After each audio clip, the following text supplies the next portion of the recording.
For us humans, whether we're free riders, snowshoers, or ski tourers, winter is the peak time for our sport. But you should still consider the following points. What consequences will this action have? Am I disturbing someone else, or won't it bother anyone? To this end, there are certain rules we need to follow, and we simply ask that people follow them, and then we won't have any problems in the mountains, and everyone is happy. Winter athletes who are less familiar with nature perhaps often don't understand how they could be disturbing the animals. They often say, well, they haven't run, fled, or flown away yet. But even if it is imperceptible to us visitors, the slightest disturbance is certainly a stress factor for an animal. What is stress? For every animal out there, stress means the use of energy that, naturally, has to be compensated by eating food. In winter, because the areas covered in snow or ice severely limit the availability of food for the animals, you need to ensure that their grazing areas remain peaceful so they can make up this deficit. If they don't get this opportunity, in the worst-case scenario, it can lead to death. One of the most important wildlife species up there is the black grouse. In order to minimize the disturbance of grouse, around ridges, particularly black grouse, all ski tourers need to know the following. Where are they to be found? Mostly on the north side, in snow caves underneath cornices. And naturally, when you rumble over the top with your skis, it's absolutely counterproductive. The animal is roused, driven out of the snow cave, initially loses an extreme amount of energy, and flies away. It simply flies away and glides down into the valley. It has to march all the way back up on foot. It does this once, it does this twice, perhaps even a third time. But at some point, the energy it consumes exceeds what it can get from nature. The early hours of the morning and the evening hours, when the sun comes up or goes down, are naturally very attractive for ski tourers because you have the scenery and a dream view and are normally alone. But this is exactly when the potential for grouse and ski tourers to come into conflict is highest.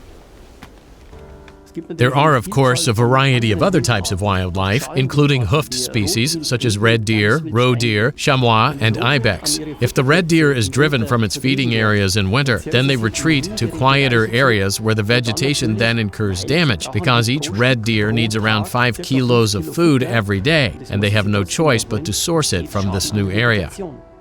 This means that the red deer uses the buds and shoots in the quieter areas they retreat to as food.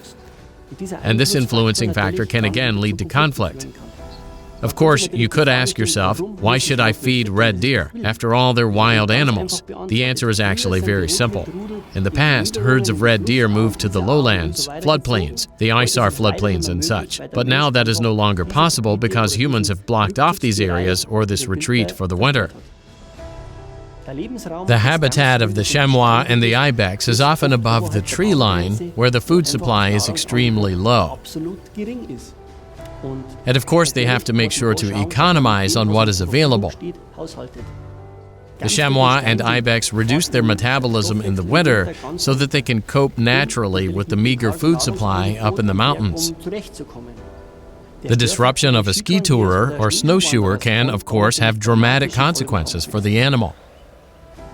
There are a few points you should observe to avoid coming into conflict with the needs of the wildlife.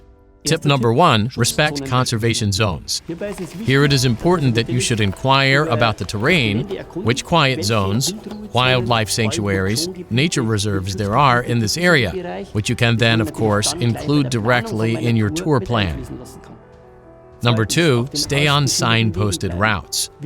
We winter athletes should keep to the signposted paths to give wildlife the opportunity to retreat to quieter areas where they can get through the winter. Number 3, avoid the edges of forests and areas that are free of snow. Tours along the edges of forests and snow-free areas should be avoided because these are precisely the areas where wildlife search for food. Number 4, avoid wildlife wherever possible. This means that if you see a chamois standing somewhere up in the mountains or down in the area where the red or roe deer feeders are, try to avoid going to these areas and disturbing the animals unnecessarily. Number 5, adapt the timing of your tour. Avoid the early hours of the morning and dusk in the evening because this is when most animals are on the search for food. Number 6, observe route recommendations. This means read the info boards and signs before beginning your tour and include them in your tour plan. Follow the information about nature-friendly ski touring, such as campaigns run by alpine clubs. For example, respect your limits or naturally on tour.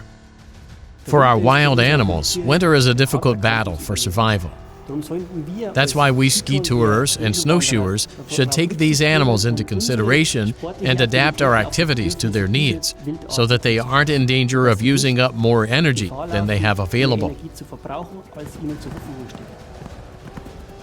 Nowadays, reading up on the avalanche situation is standard practice. In the same way, learning about the species in need of protection and their sensitive habitats, and then acting accordingly, should also become a habit. In the end, we winter athletes are all just guests in these animals' homes, and that's exactly how we should act, with each other instead of against each other.